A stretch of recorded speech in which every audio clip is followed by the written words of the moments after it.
Shalom. Salam damai sejahtera buat semua anak-anak Tuhan. Kita berada di bawah tema hamba yang menanti dengan setia.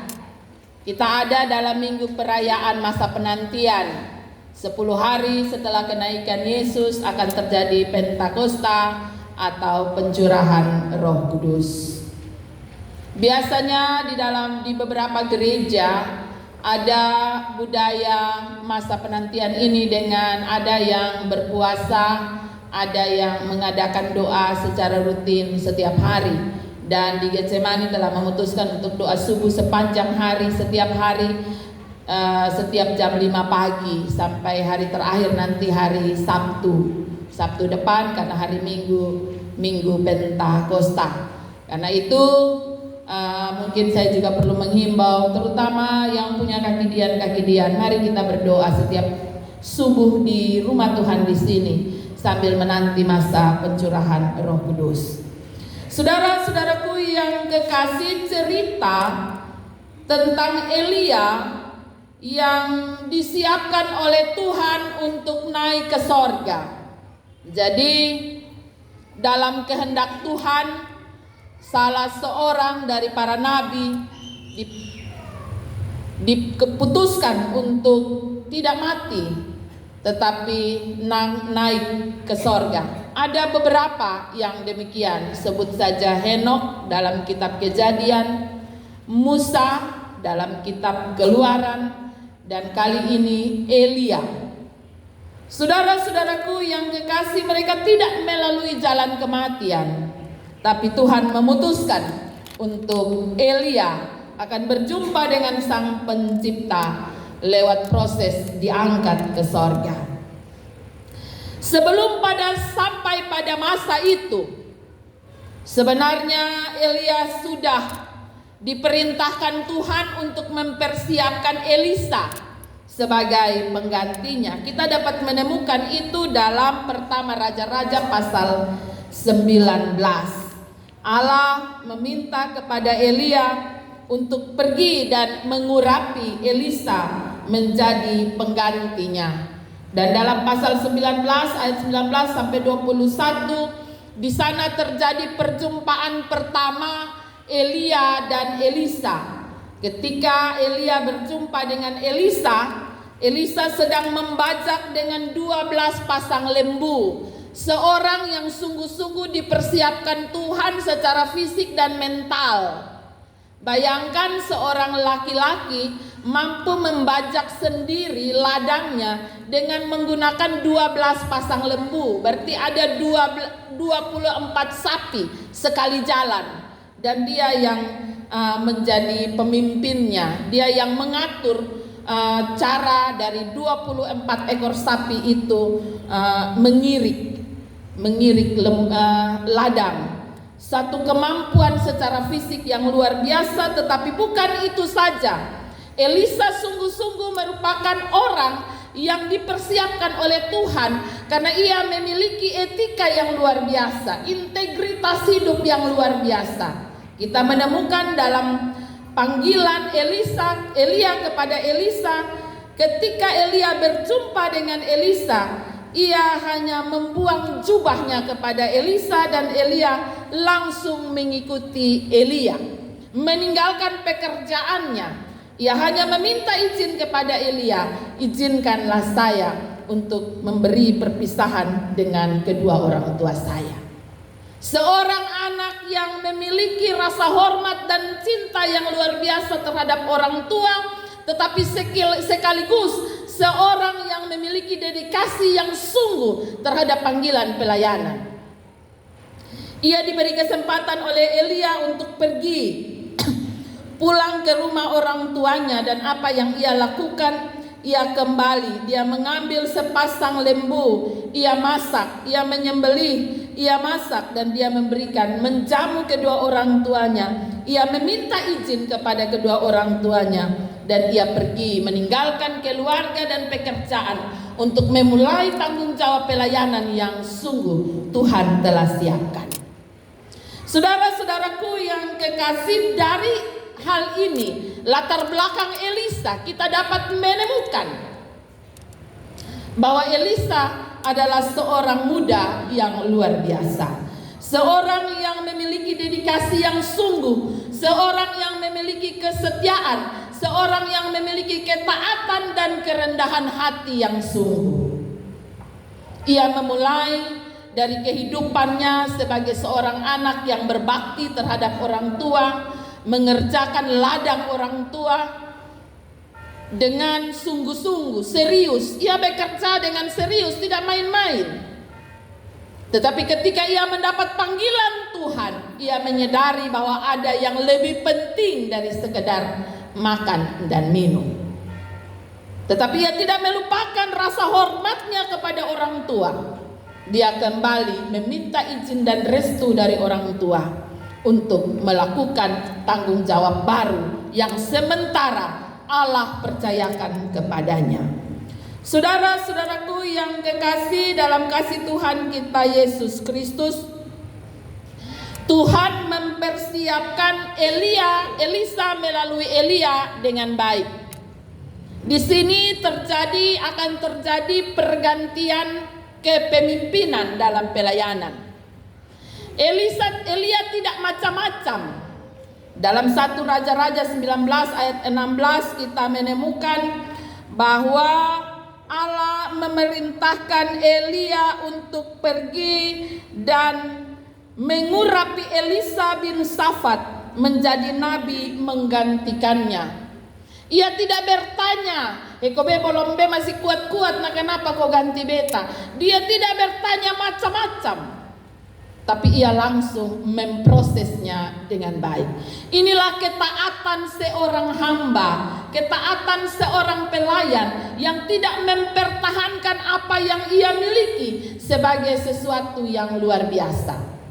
Papa Mama ketahui bahwa Elia seorang nabi yang memiliki mujizat yang luar biasa. Ya, ia pernah hidup bersama seorang janda di Sarfat dan di sana mujizat terjadi sepanjang tahun. Ia pernah melakukan mujizat dengan menurunkan api dari langit untuk membakar semua korban yang sudah dibasahi dengan air. Ia melakukan banyak mujizat yang hebat. Ya, padanya ada kuasa Allah. Tapi ia tidak mempertahankan apa yang ia punya, apa yang ia miliki, kuasa yang Tuhan percayakan kepadanya.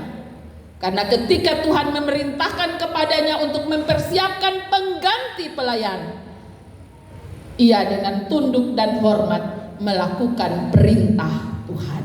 Hal yang sama terjadi pada Elisa sang pengganti Elia. Bacaan kita menceritakan proses di mana tiba saatnya terjadi pergantian pelayanan. Elia harus memenuhi panggilan Tuhan, karena akan tiba saatnya ia akan diangkat ke surga. Dan pada saat itu walaupun Elia tahu bahwa Elisa yang akan menggantikannya karena ia telah mengurapi Elisa, tapi saya membayangkan bisa saja Elia sedang menguji seberapa setianya Elisa terhadap pemimpin yang telah mengajarinya dalam masa-masa pelayanan. 3 kali Elia menawarkan Elisa untuk tinggal dan meninggalkan Elia berjalan sendiri menemui panggilan Tuhan. Tapi 3 kali pula Elisa menyatakan dalam kesetiaannya kepada Tuhan. Nats pembimbing tadi saya membacakannya bagi kita. Demi Tuhan yang hidup dan demi hidupmu sendiri, sesungguhnya aku tidak akan meninggalkan engkau. 3 kali Elisa mengatakan hal ini mau mengungkapkan kepada saya dan saudara betapa ketaatan, kesetiaan, kerendahan hati, memegang prinsip yang kuat dimiliki oleh Elisa sebagai seorang pelayan pengganti. Komitmen ini mestinya ada dalam diri setiap orang percaya, bukan saja dalam diri setiap para pelayan yang mendapatkan periode pelayanan tiap 4 tahun sekali. Tetapi perjalanan hidup kita adalah merupakan sebuah pelayanan dan menuntut kesetiaan dan ketaatan kita di sepanjang hidup kita.